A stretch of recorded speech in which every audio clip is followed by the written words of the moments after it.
So the last time we spoke, I was up the Agua de Midi. We managed to get a good 12 hours of acclimatization or so there, 12 to 18 hours I think it was. And then I came straight down from there, had about 4 hours in Chamonix, repacked, and then started the climb up the Goutier route. So I climbed up the Goutier to the Tait Rousse,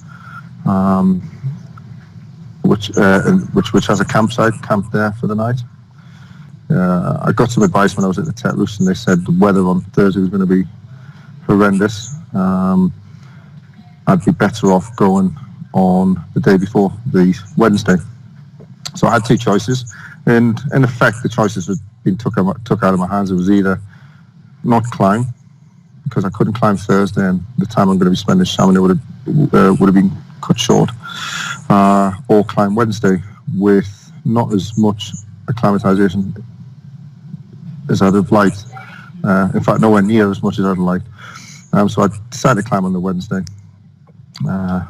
and we set off at 2 in the morning. Yeah, 2 in the morning from the Tait Rousse, across the couloir, up to the Goutier Ridge, up to the Voilier, which is a safety shelter they have halfway between the Goutier hut and the summit, and then finally up to the summit, and made it there for around about 09:30. What were you feeling when you were standing on the summit? There wasn't any kind of joy there. I was very much in a mode. I was like, right, I want to get up here, I want to get some pictures, and I want to get down. I can't waste any time up here.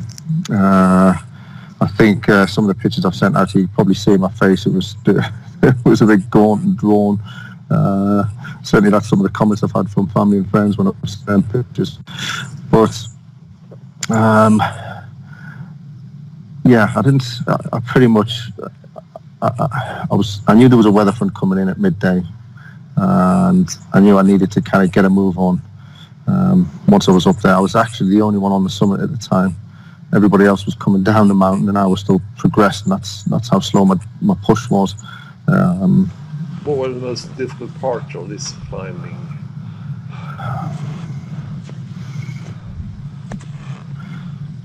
The mental battle, and I knew it was going to be. When you're doing something solo like that, although there was other people and you pass other people. Most of them had guides. Most of them had trained for 5 days to climb it. They had a bit of acclimatization. When you're on your own, you've got no one to bounce any concerns off. Some of the things I learned about myself is I was coming up towards people who were going a little bit slower than me, and I thought, I'll just tuck in behind them, and there's safety here. There's another human being here, but eventually you have to say to yourself, I'm going too slow if I stay with these. I need to push past them and move on.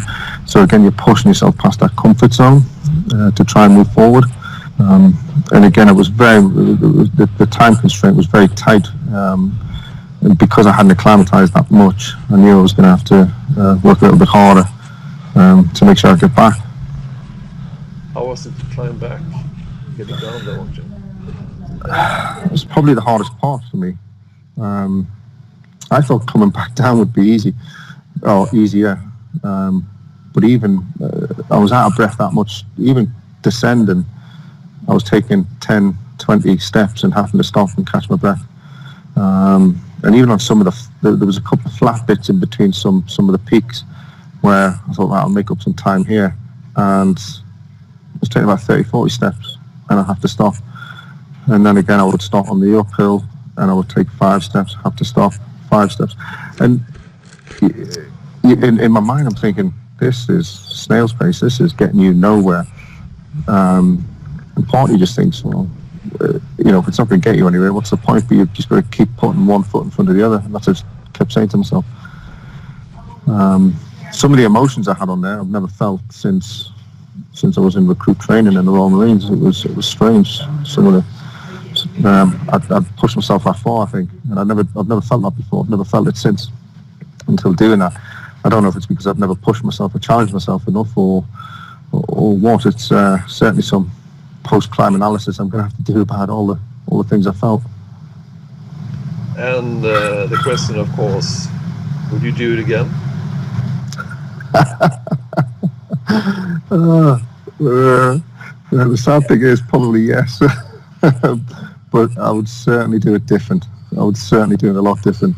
I had a chat with my best friend earlier, and he asked the same question. And I know he wants to do it, and I've said, yeah, I'd love to do it with a couple of friends, but take my time, go and get acclimatized, spend a good 10 days here, and enjoy the climb more than I did.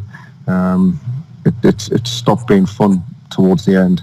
It was very much a case of get up and get down safely. Getting up is optional, getting down is compulsory, as they say in the climbing world. So, and that was constantly in the back of my mind. I'd like to not have that in my mind because I'm enjoying it, and we know it's going to be a safe and fun climb from start to finish. I know. Is that the top? Yeah.